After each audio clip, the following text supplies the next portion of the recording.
దేవుడు వెవింగ్టన్ గారిని చట్టనౌక అని అలెన్ స్వగ్రామానికి వెళ్ళమని చెప్పారు. అదే సమయంలో సిన్సినాటి వెళ్ళమని కూడా ప్రభువు చెప్పారు.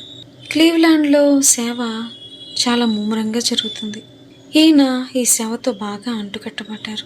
దాన్ని విడిచి వెళ్ళడానికి ఈయనకి ఇష్టం లేదు. అందుకని ఆయన, ప్రభువా, ఇక్కడ ఉన్న ఈ సేవను చూసుకునే వారిని పంపిస్తే నేను వేరే చోటికి వెళ్ళగలను అన్నారు. 3 రోజుల తర్వాత భార్య భర్తలు ఇరువురు మరి ఈయన దగ్గరికి వచ్చి, ఆమె, ఎంత ఆశ్చర్యం, ఈయనేనండి ప్రభు మనకి చూపించింది. అందుకు భర్త కూడా, అవునవును, నిజమే కదా, ఎంత ఆశ్చర్యం, ఈ స్థలాన్నే కదా దేవుడు చూపించారు. మరి ఈయనకి సహాయం చేయడానికి దేవుడు వారిని పంపించారు.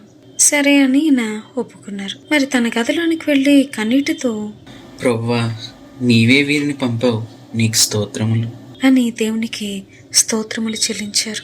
సిన్సినాటి వెళ్ళడానికి అయితే $8 అవసరం. మరి తన చేతిలో అయితే డబ్బులు లేవు. సరే అని తిరిగి ప్రార్థన చేశారు. ప్రభువా, నాకిప్పుడు $8 అవసరం, సిన్సినాటి వెళ్ళాలి కదా, నా సేవా అవసరతలను నీవు మాత్రమే తీర్చగలవు. ఇలా ప్రార్థన చేస్తుండగా మరొక సహోదరి తలుపు తట్టి, బెవింగ్టన్ గారు, మీరు సిన్సినాటి వెళ్తున్నారంట కదా, ఇప్పుడు కొత్తగా వచ్చిన సేవకునికి సొంతంగా హార్మోని ఉందట, మరి మీ హార్మోని నాకు అమ్ముతారా అని అడిగారు. ఈయనకి అసలు సరుకులు అమ్మే అలవాటే లేదు. 14 స్థలాల్లో ఈయన సేవ ప్రారంభించారు. కానీ ఒక్కో చోటు నుండి మరో చోటుకి ఏ సామాగ్రి కూడా తీసుకుని వెళ్ళలేదు, ఏది అమ్మలేదు కూడా. అయితే ఈ సహోదరి, ఇది మాకు అమ్మండి, మీకు డబ్బు అవసరమని దేవుడు నాకు చెప్పారండి, అందుకే ఈ హార్మోనియం నేను కొనుక్కుంటాను. ఎంత కొన్నారు? నేను $15 కొని 4 నెలలు వాడాను మరి అన్నారు. ఆమె $12 ఇస్తానండి అని చెప్పి దానిని కొనుక్కుంది. $8 టికెట్ కొనుక్కుని మరి తన బట్టలు చాలా పాతిగిలిపోయి కాబట్టి $3 కొన్ని బట్టలు కొనుక్కుని సిన్సినాటి చేరారు. దేవుడు చట్టనూక అని తన చెవిలో చెప్తూ ఉన్నారు. అప్పుడైనా, సరే ప్రభువా, వెళ్తాను అంటూ స్టేషన్కి వెళ్లారు. బండి కదలడానికి ఇంకా అరగంట సమయం ఉంది. అయితే తన చేతుల్లో టికెట్ కొనడానికి డబ్బులు, కానీ దేవుని చిత్తంలో ఆయన ఉన్నారని ఆయనకు నెమ్మదింది. ఆ సమయంలో దీక్షగా పరీక్షిస్తూ ఒక వ్యక్తి ఈయన్ని సమీపించారు. తన మనసులో, దొంగ అయితే మాత్రం ఏముందిలే, నా దగ్గర దోచుకోవడానికి ఏముంది అనుకున్నారు. అతడు దగ్గరికొచ్చి ఈయన్ని కౌగిలించుకున్నారు. ఎవరండి మీరు? నేను బండి ఎక్కాల్సిన సమయం అయింది, ఇంతకు మీరెవరండి? ఆయన నవ్వి, అదేంటండి, నన్ను మర్చిపోయారా?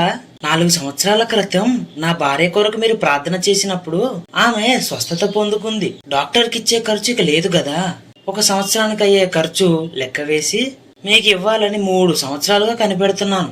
ఇప్పుడు కనిపించారు మీరు. చాలా సంతోషం అండి మిమ్మల్ని మరలా ఇలా కలవడం అంటూ $5 కవరు ఈయన చేతిలో పెట్టారు. దేవునికి తన కార్యాలు తెలుసు. ఆయన నమ్ముకుని ఉండడమే చాలా శ్రేయస్కరము. మనం విశ్వాసము నేర్చుకుంటే ఎంత గొప్ప భాగ్యము. టికెట్ కొనుక్కొని దేవుని స్తుతిస్తూ రైలెక్కారు. దేవుడిచ్చిన డబ్బు భోజనం ఖర్చుకు కూడా సరిపోయింది. చట్టనోగాలో మరి ఎక్కడికి వెళ్ళడం దేవుని చిత్తమో అని ప్రార్థిస్తూ ప్రయాణం చేశారు. సరే, సహోదరుడైన అలెన్ ఇంటికి వెళ్దామా అంటే అలెన్ ఏమో పేదవాడు, వారికి భారంగా ఉండడం ఎలాగా అని తన పెట్టెలు మోసుకుంటూ ఊర్లోకి నడుచుకుంటూ వెళ్లారు. అక్కడ ఒక బోర్డు కనిపించింది, ఆదివారం మధ్యాహ్నం 2 గంటలకు అని. ఆ బోర్డును చూస్తూ కొంతసేపు నిలబడ్డారు. ఆయన ఆలోచిస్తూ, ఈ 2:30 గంటలకి ఏంటో. అంతలో ప్రకాశవంతమైన ముఖముతో ఒక నల్లటి వ్యక్తి ఈయన ఎదుర్కొన్నారు. ఈయన చూడగానే ఆయన ముఖమంతా సంతోషంతో ప్రకాశించింది. ఆయన, 3 వారాల క్రితం మిమ్మల్నేనండి ప్రభు నాకు చూపించారు. ఇక్కడ ఉన్న బోధకుడు వెళ్ళిపోవాల్సి వచ్చింది. దేవుడేమో 2 గంటలకి ఇంకొకరిని పంపిస్తున్నానని చెప్పారు. సరిగ్గా ఇలాగే 2 పెట్టెలు మోసుకుంటూ వస్తున్న మిమ్మల్ని దేవుడు చూపించాడండి. తన పెట్టెలు మూతబండిలో పెట్టి వీరిద్దరూ నడుస్తూ వెళుతూ ఉండగా దారిలో ఒకరు, మా ఇంటికి వచ్చి ఒక గ్లాస్ మంచినీళ్ళు తాగండి అని పిలిచారు. అక్కడికి వెళ్లి ప్రార్థన చేసిన తర్వాత కూటాలు జరిగే స్థలానికి వెళ్లారు. ఆ కూటాలకి నాయకుడు ఒకరున్నారు. అతడు 2వ అంతస్తులో కూర్చుని కనిపెడుతున్నారు. ఈయన చూడగానే, రండి, మీకోసమే చూస్తున్నాము. ఎంత ఆశ్చర్యంగా ఉందో తెలుసా అండి? దేవుడు మిమ్మల్ని చూపించారు. రండి లోపలికి. అని తనని లోపలికి ఆహ్వానించారు. అనేక సంఘాలు కలిసి ఈ కూటాలు ఏర్పాటు చేశారు. ఒక్కొక్క రోజు ఒక్కొక్క సంస్థ పూచి కూటాలు ప్రారంభమయ్యాయి. కొంతమంది దేవుని మాట అంగీకరించారు, కొంతమందికి అర్థం కాలేదు దేవుని బోధ, వారు అంగీకరించలేదు. 4వ రోజు ఈయన ప్రసంగిస్తున్నప్పుడు ఒక త్రాగుపోతూ తూలుకుంటూ లోపలికి వచ్చారు. ఆ దినం కూటపు అధ్యక్షులు తమ అలవాటు చొప్పున అతన్ని బయటికి వెళ్ళమని సైగ చేశారు. అతడేమో కదలలేదు. బయటకు తోసేయడానికి కొంతమంది సిద్ధపడ్డారు. అందులో ఈయన, ఆగండి, అతన్ని గెంటేయద్దు. అతని గురించి మీకు తెలియదండి, అతడు పరమ దుష్టుడు, బయటికి వెళ్ళిపోవాల్సిందే. దయచేసి వద్దండి అని బతిమాలారు. అందరూ కూడా ఇలాంటి వాడిని తరిమేయాలి. ఇలాంటి వాడిని తరిమేయాలి. నాయకునికి తాగుబోతుకు మధ్య నిలబడి వారిద్దరిని వేరు చేశారు. నాయకుడేమో చాలా కోపంతో కూటాన్ని వదిలేసి వెళ్ళిపోయారు. తనతో పాటు 50 మందిని కూడా తీసుకుని వెళ్ళిపోయారు. ఆ కూటంలో స్థానికుడైనటువంటి ఒక పెద్ద ఈయన దగ్గరికి వచ్చి, బెవెంటైన్ గారు, ఇతనితో మేము 10 సంవత్సరాలుగా పోరాడుతున్నాం. ఈ వ్యక్తిని బాగు చేయడం అసాధ్యం. ఈ కంపెనీని తట్టుకోలేకపోతున్నాను. నేను కూడా లైట్లు ఆర్పి వెళ్ళిపోతున్నాను. మీరేం చేస్తారో ఇంకా మీ ఇష్టం అంటూ వెళ్ళిపోయారు. మరి ఈ వ్యక్తిని వేదిక వరకు తీసుకుని వెళ్ళి ఈయన ప్రార్థన చేయడం మొదలుపెట్టారు. తెల్లవారుజాము 2 గంటల వరకు అతడు నెమ్మదిగా ఉన్నారు. అంతలో అతనికి మెలకు వచ్చి, నేను మారు మనసు పొందుతాను గాని ముందు నాకు 2 లీటర్లు సారా ఇవ్వండి, నేను దాహంతో చచ్చిపోతున్నాను. అతనికి మరి ఈయన గంట సేపు వద్దని చెప్పి బోధించారు. వినలేదు. లేచి తలుపు ఎద్దుకు బయలుదేరారు. ఈయన అడ్డంగా నిలబడి ఆపబోయారు, కానీ మరి ఆయన ఈయనకంటే బలశాలి. అడ్డుపడుతున్న ఈయన్ని నెట్టుకుంటూ తలుపు వరకు తూసుకుంటూ వెళ్ళిపోయాడు. అప్పుడు తెల్లవారుజాము 4 గంటలు. ఈయనకిక శక్తి లేదు. పైనున్న పెద్దను పిలుద్దామంటే దేవుని ఆత్మ అడ్డుపరిచింది. కాబట్టి అతన్ని వదిలిపెట్టి 2 చేతులు దేవుని వైపు చాచి, దేవా, నా దగ్గరికి ఇతనిని ఎందుకు పంపించావు? నన్ను ఇక్కడికి ఎందుకు తీసుకువచ్చావు? ప్రవ్వా, నీవే నాకు సహాయం చేయి. మీరిక్కడికి రండి, వచ్చి ఇతనిని విడిపించండి. 3వసారి విడిపించు ప్రవ్వా. అనేంతలో మరి ఆ త్రాగబోతూ నేల కూలాడు. దేవునికి మొరపెట్టు, దేవునిని అడుగు, త్రాగు నుండి విడిపించమని. అనేంతలో మొరపెట్టాడు. 1/2 గంటలో అతడు సాధువయ్యాడు. తనకేం జరిగిందో అసలు అర్థం కాలేదు. అతను, ఇది నేనేనా, టామ్నేనా అని తనను తాను చూసుకుంటున్నారు. నేను ఇప్పుడు రక్షణ పొందేశాను, నాకు విడుదల వచ్చేసింది. లేదయ్యా, లేదు, సారాదయ్యం మాత్రం వదిలింది. మరి ఈ వ్యక్తి, లేదండి, నేను ఇంకా తాగను కదా, అంటే నేను భక్తిపరును అయిపోయినట్టే కదా అని ఈయనతో 1/2 గంట సేపు వాదించారు. చివరికి తను తగ్గించుకుని దేవుని ఎదుట పశ్చాత్తాపంతో, ప్రభువా, నేను పాపిని, నేను త్రాగి నీకు అవమానం తెచ్చాను, నన్ను క్షమించు ప్రభువా అని తెల్లవారే వరకు దేవుని బతిమాలుకున్నాడు. దేవుడు అతన్ని క్షమించారు. కొంతమంది తమ పాత అలవాట్లన్నీ మానేశామని అనుకుంటారు, కానీ అవి జ్ఞాపకం వచ్చినప్పుడల్లా చేస్తుంటారు. చేయాలని కూడా మనసు వస్తుంటుంది. అది అలా వచ్చిందంటే దేవుని దగ్గర క్షమాపణ అడగలేదు అని అర్థం. ఉదయం 7 గంటలైంది. అతడు పట్టలేని సంతోషంతో గంతులు వేశాడు. మరి పైనున్న ఆ పెద్ద యొక్క భార్య మరి కిందికి దిగి వచ్చి, మరి ఇతన్ని చూసి, ఇతడు నిజంగానే మారిపోయాడు అన్నారు. మిగతా వారు కూడా నిజంగానే మారిపోయాడు. రాత్రంతా పోరాడి అలసిపోయారైనా మరిప్పుడు ఇతనిని శుభ్రం చేయాలి. మీరు పేదలకు బట్టలు ఇస్తారంట కదా, ఇతనికి కూడా బట్టలు ఇవ్వండి అని వారిని అడిగి అతన్ని శుభ్రం చేయడానికి తోటలోనికి తీసుకెళ్లారు. పొడవైన ఒక బారు సబ్బు, రుద్దడానికి ఒక బ్రష్ అవసరమైంది. 3 బాణల నీరు సరిపోలేదు, కానీ చివరికి శుభ్రపడ్డాడు. కొత్త బట్టలు వేసుకుని నూతనమైన వ్యక్తిగా కనిపించారు. తర్వాత అతనికి రక్షణ ఇవ్వబడింది. చదువుకున్నవాడే, కానీ సారా ఈ నీచ స్థితికి అతనిని తీసుకొచ్చింది. మరి టామ్ ఈయన్ని తన బంధువులింటికి రమ్మని కోరారు. ఇతడు ఆయన యొక్క కర్మాగారంలో ఉద్యోగం చేశాడట ఒకప్పుడు. మరి తాగుడికి అలవాటు పడిన తర్వాత మరి ఆ ప్రాంతంలో అడుగు పెట్టనివ్వలేదని చెప్పారు. ఈయన టామ్ తో కలిసి వెళ్లారు. ఈయన ముందు వెళ్తున్నప్పుడు టామ్ వెనకాల వస్తున్నాడు. మరి టామ్ బంధువుని యొక్క ఇంటి తలుపు తట్టారు. అప్పుడు సమయం 11:30 గంటలు. ఆయన బయటకు వచ్చి చూశారు. టామ్ ని గుర్తుపట్టలేకపోయారు. అంతలో ఈయనెవరో తెలుసా మీకు, గుర్తుపట్టారా అని అడిగినప్పుడు ఆయన చెప్పలేకపోయాడు. టామ్ లాగున్నాడే. అయితే టామ్ చిరునవ్వు నవ్వి, నేను టామ్నే, క్రీస్తు నన్ను రక్షించారు, ఆ కూటంలో వారు నాకు ఈ బట్టలు ఇచ్చారు, అని బదులిచ్చారు. ఆ బంధువుడు తిరిగి అతనిని ఉద్యోగంలో చేర్చుకున్నారు. మరి వీరిద్దరూ కూడా అక్కడ భోజనం చేశారు. మరి ఆ తర్వాత మరి టామ్ బెవింగ్టన్ గారితో, బెవింగ్టన్ గారు, దేవుడు నన్ను బాగు చేశారు, కానీ నాకు భార్య కూడా ఉందండి. ఆమెను చూసి 11 సంవత్సరాలు అయింది. ఈ ఏరియాలో ఆ గుడిసె దగ్గర మురికి స్థలంలో ఉంటుందని తెలిసింది అని చెప్పారు. కూటాలు జరిగే స్థలంలో మరి ఈయన గదికి వెళ్లారు. స్థానికుడైన పెద్ద ఈయన్ని చూసి, అయ్యా, టామ్ విషయంలో దేవుని మహా గొప్ప కృపను చూశాం. ఈ కూటాలకు పూచీదారులైన పెద్దలకు నేను ఇదంతా కూడా వివరించి చెప్తాను. ఇక్కడ జరిగిన కార్యాల గురించి ఏ ఆటంకము లేకుండా చూస్తాను. కానీ టామ్ భార్య జోలికి మాత్రం పోకండి. అది పూర్తిగా వేరే విషయం. టామ్ కంటే ఆమె 1000 రెట్లు ఘోరమైన దుస్థితిలో ఉంది. ఆమె విషయమై నేను కమిటీ వారిని సమాధానపరచలేను. నా ఉద్యోగము పోతుంది, నేనున్న ఇంటిని కూడా పోగొట్టుకోవాల్సి వస్తుంది అని చెప్పారు. అంతలో ఆ పెద్ద యొక్క భార్య, టామ్ను రక్షించిన దేవుడు లిస్ని రక్షించలేడా? మీ ఉద్యోగం పోతే మన పోషణ కోసం నేను కూడా పనిచేస్తాను. అప్పుడు ఆయన, నాకంటే నీకు గొప్ప విశ్వాసమే ఉంది. మరి ఈయన టామ్ బయలుదేరి నిరుపేదలు నివసించే ప్రాంతానికి చేరారు.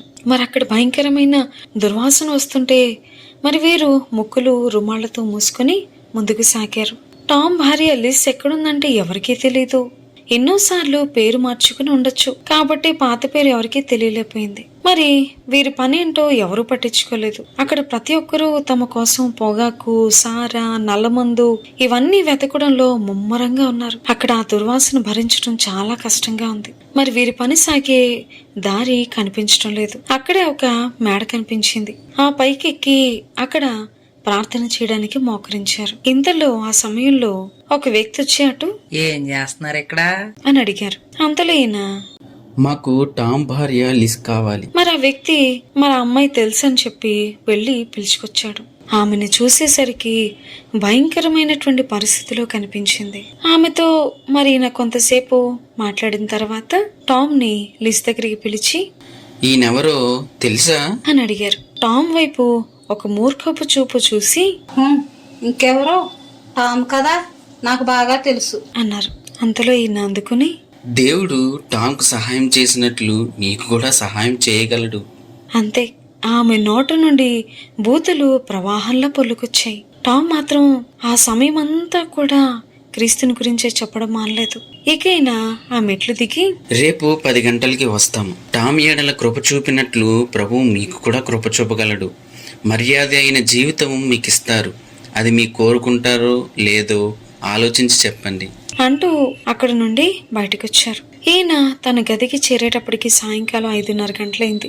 వెంటనే పడకకు వెళ్లి తెల్లవారి 6 గంటలకు లేచారు. ఈయన అలసట తీరింది. అక్కడి సంఘ పెద్ద భార్య లిస్కు బట్టలు తయారు చేశారు. 9 గంటలకు ఈయన టామ్ మళ్ళా బయలుదేరి వెళ్లారు. తన భార్యను విడిపించమని టామ్ ఎంతో దేవుని కోరుకుంటున్నాడు. వీరు ఆ మురికి స్థలానికి బయలుదేరి వెళ్ళినప్పుడు ఆ సమయంలో అక్కడ లిస్ చింపిరి గుడ్డల మూట చేత పట్టుకుని వీరి కొరకు కనపడుతోంది. 2 బార్ల సబ్బులు, 5 బాణాల నీళ్లు సిద్ధపరచుకుని టామ్ తన భార్యను శుభ్రం చేశారు. ఆమెకు శుభ్రమైన బట్టలు ధరింపచేశారు. ఇక ప్రార్థనా పోరాటంలోనికి దిగారు. టామ్ కొరకే పెద్ద పోరాటంగా ఉంటే ఈమె కొరకు మరింత పోరాటంగా ఉంది. దేవునితో పోరాడి ఆమెను రక్షించమని దేవుని దగ్గర ఇద్దరు కూడా మొరపెట్టారు. 84 గంటలు పోరాడారు. ఈ పోరాటంలో ఆమెకు చెప్పలేనంత నీరసం ఆవరించింది. 85వ గంటలో దేవుని శక్తి ఆమె పైన దిగింది. దేవుని మహిమను చూశాను, నాకెంతో సంతోషంగా ఉంది. అటుపిమ్మట ఆమె సాధువైపోయింది. అప్పటికి ప్రార్థన చేసి 96 గంటలు గడిచింది. అంటే 4 రేయింపావుళ్ళు 1:30 సమయము అయింది. ఆమె తన చేయి పైకెత్తి ఏడ్చింది. ఆమెను లేచి కూర్చోబెట్టి మరలా ప్రార్థన కొనసాగించారు. మర్నాడు ఆమె రక్షణ పొందారు.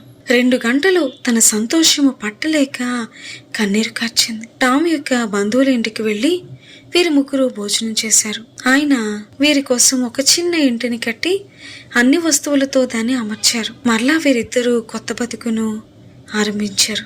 దేవుడు వీరిని ముగ్గురు చక్కటి పిల్లలతో ఆశీర్వదించారు. దేవుడు వారిని తన ఆత్మతో నింపి ఆయన నామ మహిమార్థమై సాక్షులుగా వాడుకున్నారు. వారికి ఎన్నడూ వెనుకకు చారలేదు. ఈలోపు ఆ సంఘ పెద్ద ఆయన భార్య దేవుడు చేసిన కార్యములను చూసి చాలా కదిలించబడ్డారు. మరి ఆ దినం ఆదివారం. సంఘ పెద్ద ఆయన భార్య దేవుని ఆత్మతో నింపబడ్డారు. సంఘములో 20 మంది సభ్యులు మారుమనసు పొందారు. ఆ వారమంతా కూడా సేవ మెండుగా జరిగింది. ఒక వ్యక్తిని రక్షించాలంటే మాటలు కాదు, దాని వెనుక ఎన్నో పోరాటాలు, ఎన్నో అవమానాలు, ఎన్నో నిందలు, ఎన్నో శ్రమలు అనుభవించాల్సి వస్తుంది. కానీ దానికి ఖచ్చితమైన ఫలితం దొరుకుతుంది. ఇరువురు టామ్, లిస్ ఇద్దరు కూడా మరి రక్షించబడడానికి ఎన్నో గంటల పోరాటాలు జరిగినాయి. ఆ పోరాటంలో ఇద్దరు గెలిచారు. వీరిద్దరే ఒక సంఘముగా ఏర్పడి అనేక మందిని ప్రభు యొక్క రక్షణలోనికి తీసుకుని వచ్చారు. రక్షణ అనేది చాలా ముఖ్యమైనటువంటి విషయం. వీరిద్దరి రక్షణ అనేక మందిని రక్షణలోనికి నడిపించింది. మరి ఆ ప్రార్థనా కూటాలకు ఆలన్ కూడా వచ్చాడు. అతడు స్వస్థుడై మంచి ఆరోగ్యము, బలము కలిగి ఉన్నాడు. హార్మోనియం మోసుకుంటూ జైలులో సేవ ప్రారంభించాడు. అక్కడికి వచ్చి ఈయన్ని బోధించమని కోరాడు. కూటానికి ముందుగానే వచ్చి హార్మోనియం వాయించాడు. ప్రభువు ఈయనకి చూపించినట్లుగానే తానే గాలి కొట్టుకుంటూ చక్కగా వాయించాడు. అది చూసి ఈయనకి చాలా సంతోషం కలిగింది. చట్టనూగాలో ఒక కుటుంబం ప్రార్థనా కూటాన్ని ఏర్పాటు చేసుకున్నారు. వారు వ్యాపారస్తులు. ఆ రోజు కూటంలో టామ్, లిస్ల గురించి దేవుడు వారిని ఏ రీతిగా విడుదల చేశారో క్లుప్తంగా వివరించి చెప్పారు. ప్రార్థన విన్నపాలని చెప్పిన తర్వాత అక్కడున్నటువంటి ఒక నాయకుడు మరి ఈయన దగ్గరికి వచ్చి తన సొంత కష్టాన్ని చెప్పుకున్నారు. ఏమనంటే, 13 సంవత్సరాలుగా నడవలేకపోతున్నాను. ఆఫీస్ వరకు నడవలేక ఎప్పుడూ బస్సు మీదో కారు మీదో ఆధారపడవలసి వస్తుంది. నిద్ర మాత్రలు వేసుకుంటేనే నిద్ర వస్తుంది. 10 సంవత్సరాలుగా నిద్ర కూడా పట్టడం లేదు. ఆఫీస్లో పని చేసుకోలేక 2 అమ్మాయిలను సహాయం చేయడానికి నియమించుకున్నాను. వైద్యుడైతే ఆఫీస్ సమయం అంతా నా కోసం అక్కడే ఉండాలి. ఇలా తన అవసరతని చెప్పి ప్రార్థన చేయమని కోరారు. బెవింగ్టన్ గారు, సహోదరుడా, క్రీస్తు నిన్ను స్వస్థపరచగలడు. దేవుడు అది చేయగలరని నువ్వు నమ్ముతున్నావా? విశ్వాసముతో ఈయన దేవుని పాదాలు పట్టుకున్నారు. దేవుడు ఈయనకు ప్రార్థనలో ఒక నిశ్చయత అనుగ్రహించారు. సహోదరుడా, దేవుడు నిన్ను స్వస్థపరిచారు. ఈరోజు మాత్రలు వేసుకోకుండానే నిద్రపోతావు. రేపు ఆఫీసుకి నడిచి వెళ్తావు అని చెప్పారు. సాతాను మెల్లగా పక్కకు చేరి, ఈ అమెరికా దక్షిణ భాగం, ఉత్తరం కాదు. నువ్వు చెప్పినట్టు ఇక్కడ సాగదు. వీరికి అంత విశ్వాసము లేదు అన్నాడు. మన్నాడు తిరిగి ప్రార్థన కూటానికి వెళ్ళాం. అక్కడ పాట పాడారు. నాయకుడు ఎవరికైనా ప్రార్థన కావాలా అని అడిగారు. అయితే సాతాను మరల ఈయన చెవి దగ్గరికి వచ్చి, చూసావా, నిన్న అతడు స్వస్థపడలేదు. స్వస్థపడుంటే సాక్ష్యం ఇస్తాడు కదా. నిన్న సభలో నువ్వు భలే ధైర్యంగా స్వస్థతను గురించి చెప్పావు. చూడు, అంతా ఒకటిదే. సాతాను మాటలకు ఈయన లొంగలేదు. ఈయన, నువ్వు అబద్ధికుడవు. నేను చెప్తే అది జరగదు, కానీ దేవుడు చెప్తేనే జరుగుతుంది. నిన్న చెప్పింది దేవుడు, అందుకే చేసి తీరుతారు. చూస్తూ ఉండు అని చెప్పసాగారు. ప్రార్థన అయిపోయిన తర్వాత కొన్ని మాటలు చెప్పి ముగించే ముందు ఈయన లేచి నిలబడ్డారు. మరైతే బెవింగ్టన్ గారు, ప్రవ్వా, అతని చేత ఒప్పించు. దేవా, చెప్పే వరకు అతన్ని వదిలిపెట్టకు అని పట్టుతో దేవుని అడిగారు. ఆయన వేదిక మీద లేచి నిలబడి ఏడవడం ప్రారంభించారు. ఆయన ఏడుస్తూ, నేను ఒక ముఖ్యమైన విషయం ఒప్పుకోవాలి. దేవుడు గొప్ప కార్యం చేశారు. రాత్రి నాకు చక్కగా నిద్ర పట్టింది. నిద్ర మాత్రల విషయము జ్ఞాపకానికి రాలేదు. గాఢ నిద్రపోయి ఆలస్యంగా లేచాను. సిద్ధపడి టిఫిన్ తీసుకుని బయటకు వచ్చే లోపల బస్సు వెళ్ళిపోయింది. చేసేది లేక నడిచి చూద్దామని నడవడం ప్రారంభించాను. ఆఫీసు 3 మైళ్ళ దూరం. నడిచే కొలది క్రొత్త బలం వచ్చింది. ఇంకో 5 మైళ్ళ దూరం వెళ్లాల్సి ఉంది. అంతలో ఒక కారు వచ్చింది. నన్ను ఇంత దూరం నడిపించిన దేవుడు ఇంకా నడిపిస్తారు అనుకొని ఎక్కలేదు. ఇక ఆఫీసుకు చేరాను. ఆఫీస్లో పనిచేస్తున్న ఒక అమ్మాయి ఈ రోజు రాలేదు. ఆ పనంతా నిరాయాసంగా ఇప్పటి వరకు చేశాను. నేను స్వస్థుడను అని చెప్పి ముగించారు. దేవుని ఆత్మ ఎంత చక్కటి బలమైన కార్యములను చేస్తుంది. ఆ సాక్ష్యమును విన్న వారందరూ కూడా దేవుని యందు బహుగా ఆనందించారు. 1 గంటకి వెళ్లాల్సిన వారందరూ కూడా ఇంకా పాటలు పాడుతూ దేవుని స్తుతిస్తూ 2 గంటలకు వెళ్లారు. సాతాను ఎంతగానో బలహీనపరచడానికి చూసినా సరే దేవుడు గొప్ప చేయనిచ్చారు. మరి వచ్చే వారం ఈయన జీవితంలో ఎవ్వరూ కూడా ఊహించినటువంటిది ఒకటి జరిగింది. అదేంటంటే, ఈయన ఒక స్టూల్ నుండి పడి తన ప్రక్కటెముకలన్నీ విరగొట్టుకున్నారు. అయితే ఆ విరవబడినటువంటి ప్రక్కటెముకలు విషయంలో మరి దేవుడు ఏ కార్యం చేశారో